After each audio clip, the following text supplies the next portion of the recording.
In this video, I will show you why it is a mistake for a man to always apologize. I'd like to publicly apologize to my wife for marrying a second wife in her dreams. It really hurt her feelings, and I can't believe that I did such a thing like this to you in your dreams. I'm really sorry, my love. And I also want to apologize for yesterday, when I asked you on my way home if you need anything, and you said nothing.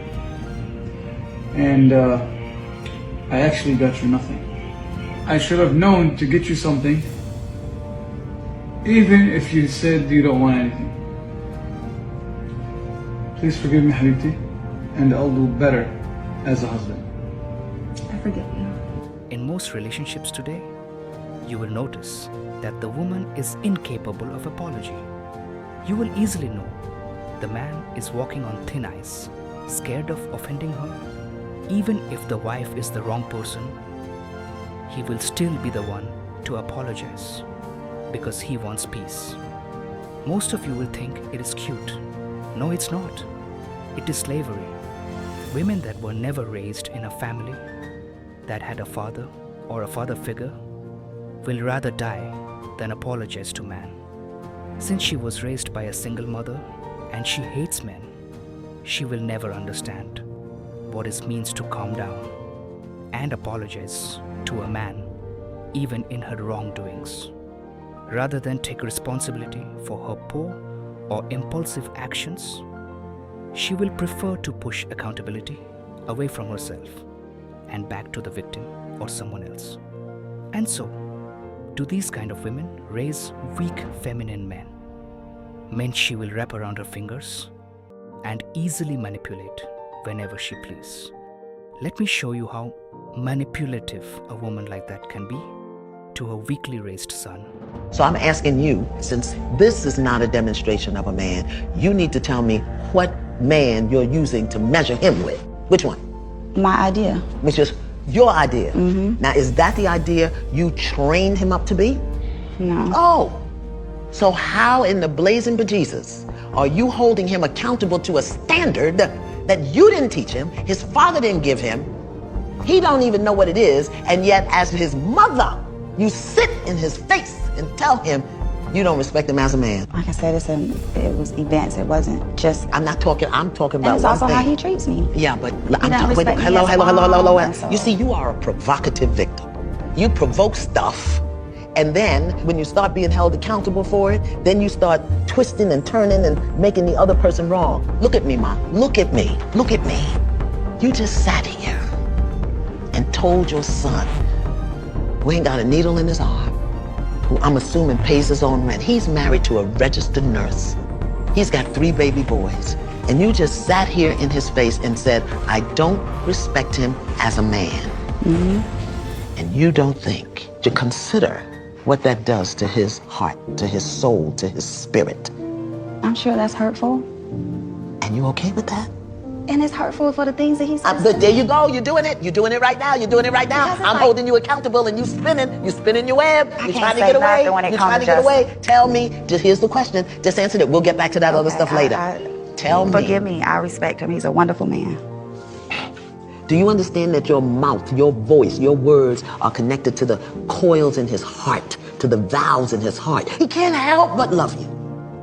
And every time you dishonor that love, you chip a piece of it. In our culture as black people, when the boys turn a certain age, the men come and get him and take him away from the mother because she can emotionally manipulate him. But since we don't live in our culture no more, we say what we want to say, do what we want to say. We tear our men down and then wonder why they don't make good husbands and fathers. Mothers destroy sons. His mother can speak to him in certain ways that destroy him in ways that can never be repaired. Notice how the young man's identity and validation is deeply dependent on what his mother likes. If he is not pleasing her, then he is not living. This young man will forever seek emotional stability and validation from others. He was raised by a woman, which means he will never find emotional stability from deep within himself.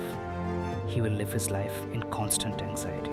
If he ever does anything and never receives a nod or a good boy approval from someone, he may lose his mind. He will always need his woman to approve of his actions, or he will be anxious. With the way he was raised, he can be very dangerous to his woman because he will not just want equality, he will also want his woman to do her wifey duties and also add his husband duties to it. She will be in constant stress from having to stabilize her own unsteady emotions, the kids, and also stabilize his too, which will be a cumbersome task that will eventually break her. But some of these boys could have a father who is also weak. Boys are born naive. We are all born naive and ignorant. We evolve as we age, and we need a father or a father figure to teach and guide us in the ways of men, or we will never transcend from boys to men. While some fathers teach their boys to be men, some do the opposite. Let me show you an example. You know how many times I've been right and still had to apologize? 469,531 times. And counting. How is that even possible? Because she doesn't care. It doesn't make any sense. Exactly. Look, that's the #1 rule of living with women. Nothing makes sense. When you learn this, then you finally understand what it is to be a man. Wrong or right, you still have to be sorry. Men should stop teaching their boys to be pussies. Do you understand the pathetic psychological conditioning involved in apologizing to your woman day and night, whether you are wrong or right? Most of you even go as far as apologizing when you are right. One of these days, we would look at understanding these things on a more deeper level. I like to teach and help you understand, rather than just tell you something is wrong. So should you apologize in Italian or in English? Or should we ask them which fucking language they prefer? I'm not clear. The only way to guarantee peace is by making the prospect of war seem hopeless. If you apologize once, you do it again and again and again, like taking bricks out of the wall of your fucking house. Do you want to bring the house down, Arthur? No. If you're soft on rebellion, it'll grow. What is soft on rebellion? You did the right thing, John. Now we go on the offensive. We take 2 of the Changretta pubs. We take them tonight. That's it. Oh, right, for Christ's sake, why? Hey! Why? Why? Because we fucking can! Because we fucking can! And if we can, we do! And if we lift our heel off their necks now, they'll just come at us!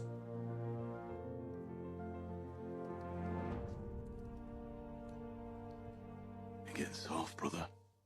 Soft and weak. Save the Bible for Sundays, eh? Apologizing to your woman is a mistake. Apologizing is submission, giving up power, weak, low, demeaning, and it attracts disrespect, something you don't want. The psychological backwardness involved is beyond you and I. It is divine. God never apologized for anything he did. He was probably wrong at one point, but he never apologized to any man, not Moses, Isaac, David, Elijah, or Abraham. And this we must emulate. Your boss at work will never apologize to you no matter what. Will you still respect and honor him if he apologizes to you every time? No. You will lose respect for him and walk all over him. This is not misogyny, like we have been manipulated to think. It is not oppression on women. This is love. Your wife will respect you more, love you more, and reverence you better. This will in turn increase her tendency to be faithful and will also boost her happiness. She will wake up every morning singing praises to God as she prepares your favorite meal of pounded yam and egusi soup. This is happiness for your woman. The ability to be able to respect and adore her husband, the ability you have inspired in her. It transcends to different areas of your marriage.